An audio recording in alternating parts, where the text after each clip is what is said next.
metabolisme dengan vitamin D itu salah satunya. Betul, Memang karena benar. PCOS kan mungkin masih dikaitkan juga dengan autoimun. Itu sering sekali disebut-sebutkan. Iya. Dok, untuk berjemur dok, tadi belum dijawab. Oh Berjemur iya, iya. idealnya Berjemur tuh begini. Jadi ini juga selalu bahkan ada dokter sampai mengatakan, Dokter Hendy itu salah. Kalau saya kan selalu, jadi kan seperti video saya katakan begini. Ada dua grup dokter ini. Ada yang bilang jam 8, jam 10 pagi lah. Atau jam 4, jam 3. Karena itu nyaman. Ya. Tapi grup kedua itu yang bilang jam 10, jam 2. Nah, saya ini termasuk grup kedua. Sebenarnya yang benar begini. Kapan ultraviolet B paling tinggi? Karena yang membentuk UVB. vitamin D kan UVB kan. UVB paling tinggi itu adalah jam 12 pada saat matahari di atas kepala kita. Patokannya sebenarnya begini, yaitu tidak boleh ada bayangan pada saat kita berjemur. Itu ultraviolet B maksimal. Kalau masih mau menawar, itu boleh jam 10, jam 2, karena patokannya adalah bayangan itu harus lebih rendah daripada tinggi badan kita. Nah, kalau jadi grup pagi itu, coba dilihat, bayangannya panjang, itu berarti yang ada ultraviolet A, yang tidak menghasilkan vitamin D. Tidak menghasilkan. Dan bahayanya, kalau pagi atau sore itu kan nikmat. Jadi kita merasa tidak bahaya. Padahal tidak loh. Kalau Anda kena ultraviolet A, ya kumulatif ya, itu nanti apa? Ultraviolet A itu kita jembatan keledainya, pneumonik yang kita pakai adalah A itu aging. Jadi ultraviolet A itu menyebabkan kulit kita age spot, keriput, sampai skin cancer. Loh, tapi ultraviolet B juga kalau berlebihan bisa skin cancer. Nah, jadi kalau ada lagi teman dokter yang bilang, oh enggak, Dokter Hendy itu salah. Itu kalau tengah hari tidak bisa di kita karena ultraviolet index. Itu ada ultraviolet index ya.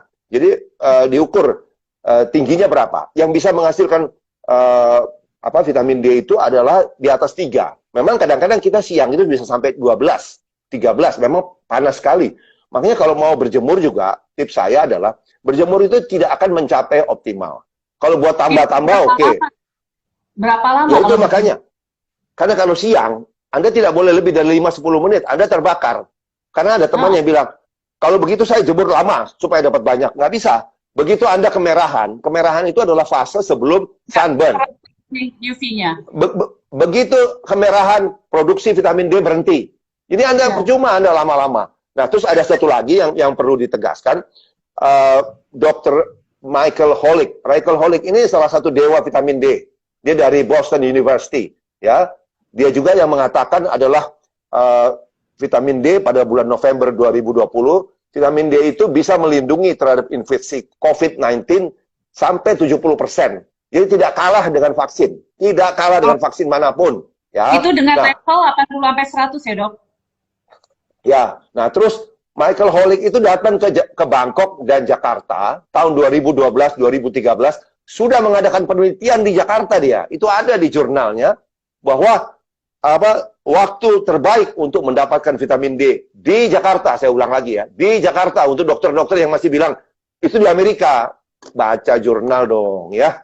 Jadi Michael Holick bilang di Jakarta tahun 2013 waktu terbaik untuk mendapatkan vitamin D adalah jam 11, jam 1. Itu sudah ada penelitiannya.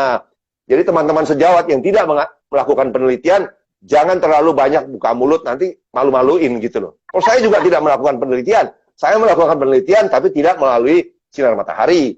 Yang sinar matahari sudah dilakukan, kita tinggal kutip. Tapi biasa kan, bangsa kita kan banyak ngomongnya, tapi baca kurang. Baca nggak mau gitu. Sinetron kencang begitu. Iya,